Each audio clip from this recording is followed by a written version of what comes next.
Before we get back to our crazy cult, I should mention that Loghain hasn't been idle this whole time. He's been trying to bring the Banors under his control, but many resist, and that means civil war. Add that Tim and Alistair are running about, spreading the word about his betrayal, and being regent kind of sucks right now. And he's stuck brooding in Denerim instead of dealing with his enemies. But Arl Howe has a suggestion. The Antivan Crows send their regards. An assassin? Against Grey Wardens, we will need the very best, sire. And the most expensive. Ooh, an assassin. I'm flattered. Of course, it won't be an easy job, and where are you supposed to start looking? We could be anywhere. Welcome, friends. Welcome to Wade's Emporium. We have the finest armors in Denerim, maybe in all of Ferelden.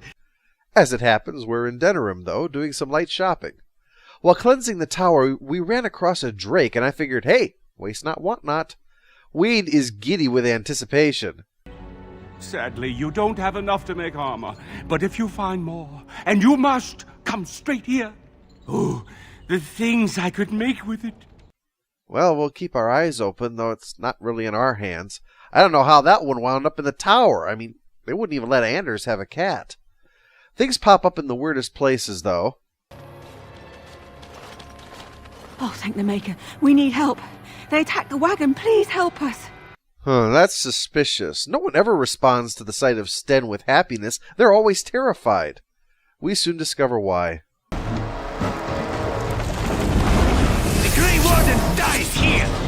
You can't find me in the marketplace, but a road in the middle of nowhere. That's when you stumble across us? Well, this won't be much. I mean, A for effort. You didn't go with any half measures, and I appreciate that respect, but the thing about being in an RPG is the XP benefit. It's where nature comes in. That which does not kill you makes you stronger. And many, many things have tried to kill us. So despite the odds, we quickly dispatch our would-be assassins, leaving only their leader. Let's see then. I assume you kept me alive to ask me some questions, yes? If so, let me save you time and get right to the point. My name is Zevran. Zev to my friends. I am a member of the Antivan Crows, brought here for the sole purpose of slaying any surviving Grey Wardens, which I have failed at, sadly. That's helpful. I'm starting to see the pros of this not killing thing that people have mentioned. It does get in the way of my desire to make them explode, though. We got some more information out of him. Basically, the Crows are an order of assassins. You pay the order to inhume someone, and they'll have one of their people handle it. Their people aren't paid exactly. They're just rewarded with whatever they need and a lot of what they desire. So there are lots of perks. It's just that when you fail, like Zevran here did, now even if he were to complete the contract, the Crows would have him killed just to make an example of him. Or so he claims. He does have every reason to lie about that. Then, unless you're quite stuck on cutting my throat or something equally gruesome, perhaps you'd care to hear a proposal. I was going to explode you, but go on. That's how it works. If you don't kill me, the Crows will. Thing is, I like living. And you obviously are the sort to give the Crows pause. So let me serve you instead. That's not as stupid as it sounds. In the end, he is just a sword for hire. And besides, Sten here is a murderer too, and he's worked out pretty well for the team. Okay, we're going to take you on board, but understand this. If you betray me, I'll explode your limbs one by one and then let Sten eat the rest. So, I've hired the very assassin who ambushed me to join my party. I think we've had our weirdness for the day. How did a child survive that? The crater is still smoking. It's a boy. 5 fingers, 5 toes. That's all that matters to me. Wow, what are the odds of that? Oh, wait a minute. 5 fingers, 5 toes? It's just what I always wanted! Half of a baby! Anyway, this is when we headed on to Haven. As you say. Remind me never to take this road again. But this chance encounter does mean one thing. You're back, eh? Wait, you found more scales. You have enough now. What I can make with this? I was hoping for armor. The way you keep saying that, it sounds less like armor and more like some very elaborate dildo or something. How much? Cost. I should be paying you, friend, for the right, no, the privilege. Pay him? No, Wade, no. We'll charge you. I hear nothing of that, Herren. This is my shop, and working on Drake scales won't cost a bloody Orlesian penny. You drive a hard bargain, but I'll take it, Wade. Eventually we get our beautiful Drake scale armor. And it's garbage. I wouldn't let a festering swine wear it. Wade, it's amazing. I don't see anything wrong with it. Are you blind as well as stupid? The leg guards are too tight. It'll chafe. The dye isn't even... Look here.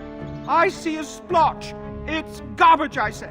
I'm going out for a walk. It'll probably rain.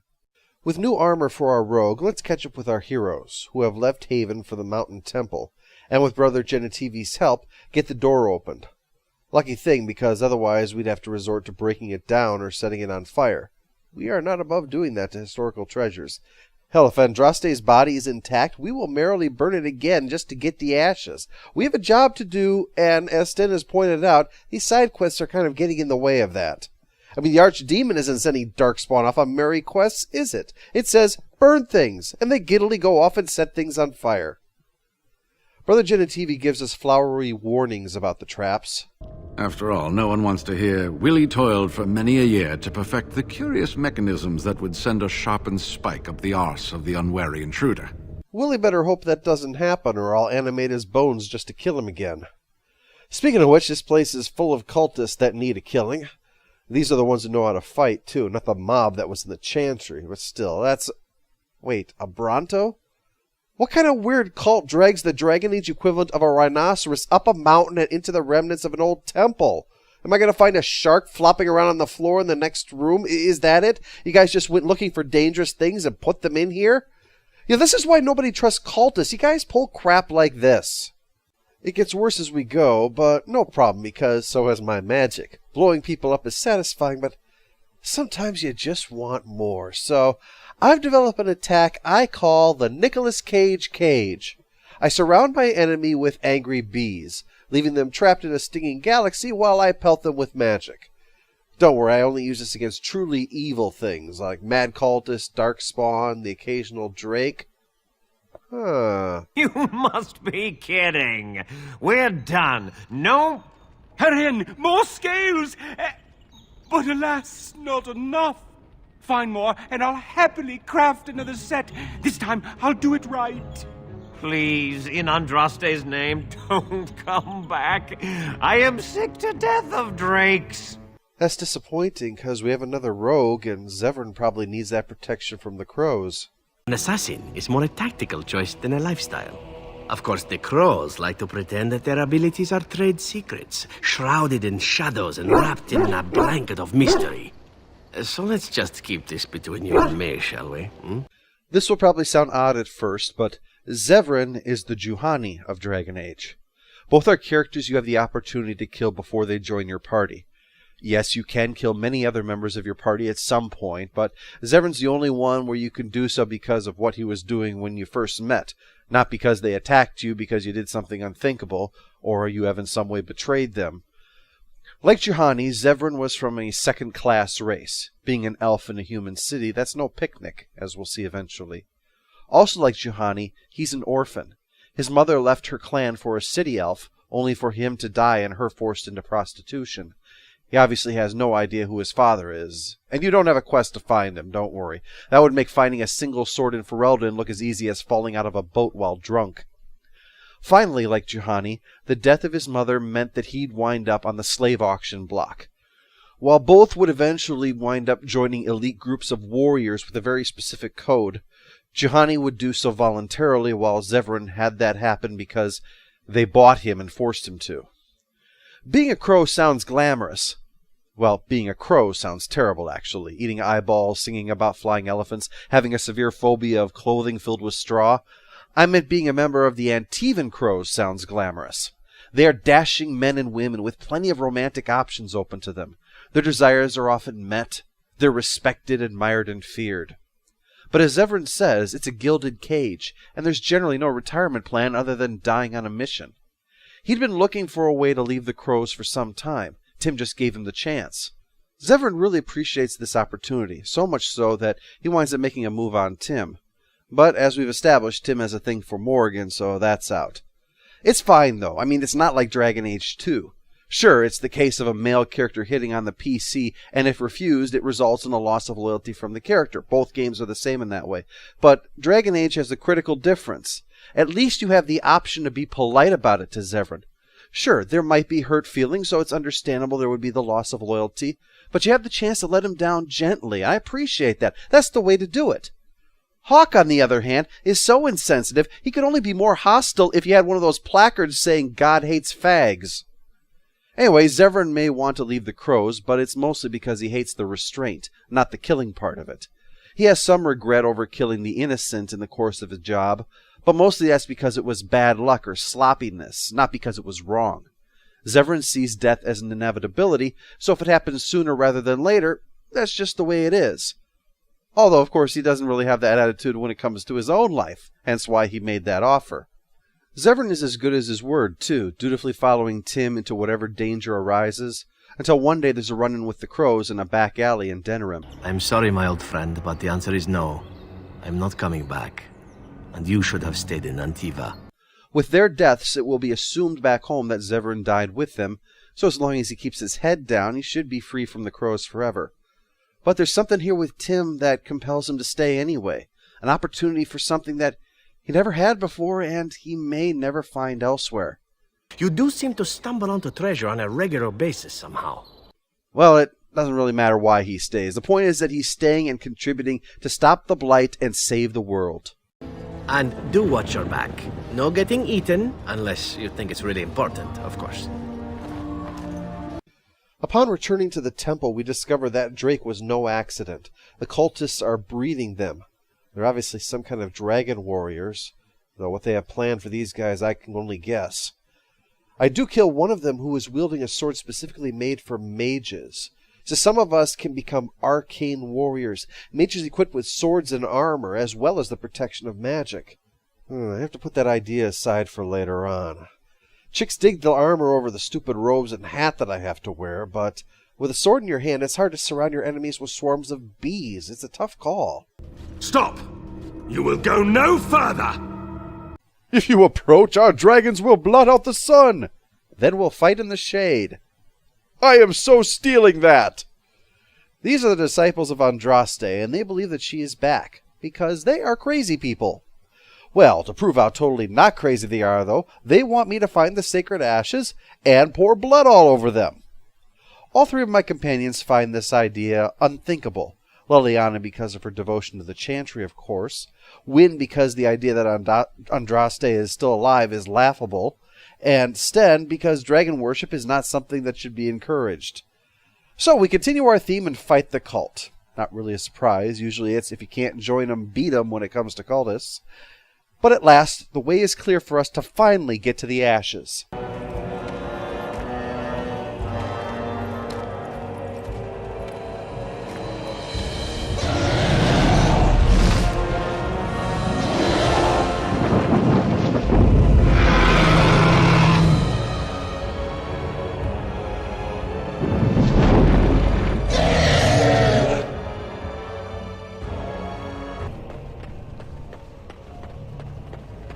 You're back.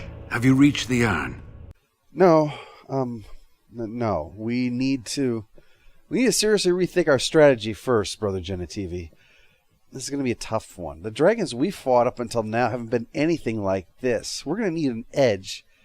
Some kind of advantage that we can bring into this fight, but I don't know, what could that possibly be? How can I help you? Eren! More scales! I can make another set! Dear Andraste, no. Well, with this dragon, we can't afford any half measures, so we offer Wade 20 sovereigns to make it absolutely perfect. He's rather proud of the final results. You'd better be very proud, Wade. We can't afford any more flights of fancy. Speaking of flight, time to return to the dragon. Luckily for us, it decides not to attack, so we slip past it into the second temple. It's always good to have a backup temple in case the first one crashes on you. There's a guardian inside, one of the ones who originally brought the ashes here, and per his name, he is guarding them. He explains about the cultists. They were once proud followers of Andraste, but they lost their way. Faith is often not enough to sustain some people, so they perceive miracles and things to rekindle it. Jesus' image in a grilled cheese sandwich or a statue of Mary weeping. In this case, the sight of a powerful dragon was seen as a sign of the power of the Maker, and so was merged with the following of Andraste to form this cult. But anyway, this was all supposed to be to protect this place for faithful pilgrims, to ensure that the worthy might pass. There will be a series of trials, naturally, in this gauntlet that we must pass through. I'll spare you the details, but let's say that it does not involve Wynne giving a hand job to a ghost, no matter how much it might look like she is. After solving riddles, hearing speeches, battling ourselves, solving a puzzle, and walking through a wall of fire while naked, of course, we reach our destination. I stand in awe. Really? I could not have asked for a greater honor than to be here. I will never forget this feeling. Congratulations, you found a waste bin. With this, we now have the means to save the Arl, and Brother Genetivi is most impressed. We must organize an expedition. There is so much history here, it must be studied. Except there's a big-ass dragon up there, Guy. We were frankly lucky it didn't attack. You're expecting me to sort that out too, right? Well, look, I have to go help the Arl, so let's just leave this one on the to-do list, okay? There is a blight to sort out, remember. So we return to Redcliffe with the ashes to restore Arl Eamon. We just need to... what exactly do we do with these things anyway? Do we spread it out on his forehead or something? Do we mix it with water and make him drink it? No, he can't drink it. He's unconscious. He can't swallow it. Oh, God. Does that mean it's a suppository? Oh, yeah, that's the way it works, isn't it? I'm not doing that. I cast spells with these hands. Okay, look, we're going to draw straws and see who has to do it, okay? You return. Might you have news? We have the ashes, and Sten will put his finger in the Arl's butt if the situation requires it. This quick medical intervention complete, the Arl awakens from his coma, not looking terribly comfortable. Upon hearing all that has happened, he declares us all champions of Redcliffe, then gets down to the business that we have to face. As he notes, the Darkspawn threat must trump all others. A civil war is just unacceptable. The only way forward is to call a landsmeet, convince the nobles to dethrone Enora in favor of someone else. And of everyone, well, Alistair is the best option. Alistair's claim is by blood. And what about me? Does anyone care what I want? You have a responsibility, Alistair. Without you, Loghain wins. I would have to support him for the sake of Ferelden. Is that what you want? That's the conundrum for Alistair. He doesn't want to lead, never mind rule. But his need for revenge on Loghain is even stronger than that. It will take time to gather support for the Landsmeet, and we still need to seek out the dwarves and elves for aid against the Blight. With those already lost among human armies thanks to the Civil War, not to mention the disaster of Ostagar, well, that support's going to be vital. But before we deal with that, there's the matter of Jowan. The Jarl is naturally quite pissed off over all that's happened, and the trial is quick. What have you to say in your own defense? Nothing, my lord. Other than to say I am sorry. I expect no mercy for what I've done. I see. Grey Warden, have you anything to say on Jowan's behalf? My lord, Jowan is too big an idiot to be evil. You damn him with faint praise, I see. Then there is nothing more to say. Jowan, I hereby sentence you to death. May the Maker show you the mercy we cannot. Harsh but fair. I will prepare the bee swarm, my lord, to carry out your sentence. So we're on our way to see the dwarves next, but a funny thing happens along the way. In Part 4, I mentioned one of my powers in the Fade was to turn into a golem. Well, I said golem because everyone in the game says it that way, even though I looked it up on Oxford Online and it's pronounced golem in both the American and British versions, so I'm going to stick with golem. Anyway, golems would be a huge asset, but they're quite rare. We'll get more into that next part because I gotta run a good luck finally. I mean, I am overdue for some after all. We come across a merchant who has the control rod for a golem, but no means to acquire the golem itself. Turns out the area is overrun with darkspawn, so he lets us have it for nothing. Well, he's DLC after all. There's no sense in paying for it with in-game money when we paid for it already with real money. Speaking of which, Dragon Age had an experiment that thankfully it didn't repeat. Or if it did, I never heard about it. I mean, at least Shale was free DLC. Oh, if you don't know, if you're not experienced, DLC is short for downloadable content. It's stuff that you can get off of the internet or off of Xbox Live to supplement the game and add more to it afterwards. Usually you have to pay for it. In the case of Shale, though, it was free if you bought the game originally instead of buying the game used. There was a little code in there that you can send in. It was what's called Day 1 DLC because the day the game came out, you could get that. You also could get another one called Soldier's Peak. Now, Penny Arcade, in the same comic that actually introduced the name Barkspawn to the world, made light of this implementation because the way it's handled is unbelievable. They have a character show up in your camp just like Bodan and Sandral do. Bodan is there to sell stuff to the PC. This guy sells stuff to the player. He offers a quest line, but when you go to accept it, it says you have to pay for the DLC. They insert a salesman into your camp with an icon over his head to say, buy things from me, buy things from BioWare. I bought every DLC for Mass Effect 1 and 2 to show how much I supported them. And even I refused to do this for a very long time, simply to show my utter contempt for this method. In fact, to further show it, I'm not even going to get to what Soldier's Peak is. I mean, I did do the stuff there, but, I mean, you're going to see the armor and all of that, but I'm not going to talk about it. It doesn't make a difference anyway. But the golem, oh, that's a different story. Once I clear out the darkspawn, I'm free to hold the control rod, say the magic word, and watch it. Just stand there doing nothing. Well, it's got to work somehow. I mean, they can't just sell DLC that doesn't work. This isn't Titanfall here. I scope out one of the houses, clear out more darkspawn inside, and find some people hiding behind a magical barrier. Yeah, this is the place.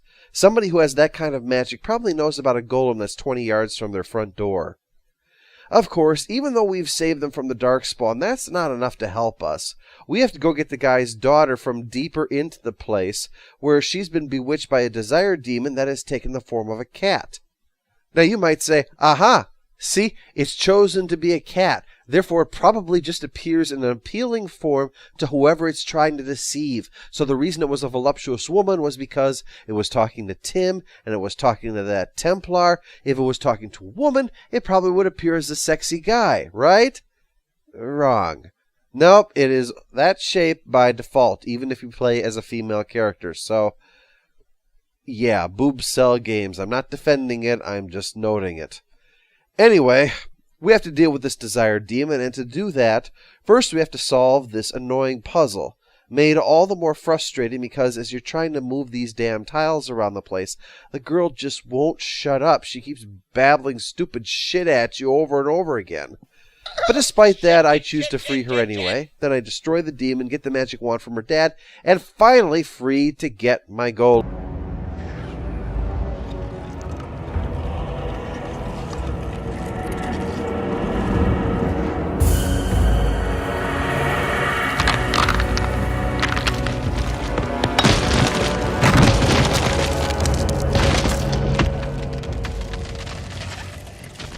This is so cool. It's a pity we already executed Jowan. I'd have loved to see his expression when this thing came at him. This is Shale, and Shale is none too pleased to have yet another mage as its master. Wound up killing the last one. Gollum, fetch me that chair.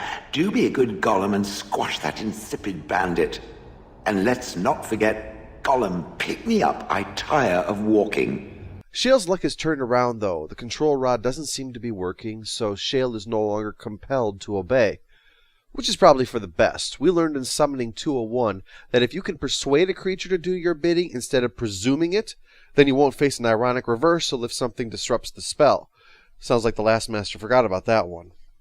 Since I've been respectful overall to the golem, Shale's open to being reasonable, like coming along with us on our quest. I will follow it about then. For now. Welcome aboard, Shale. First stop, is the river, so you can wash all this bird crap off of you. Shale doesn't really care for birds much.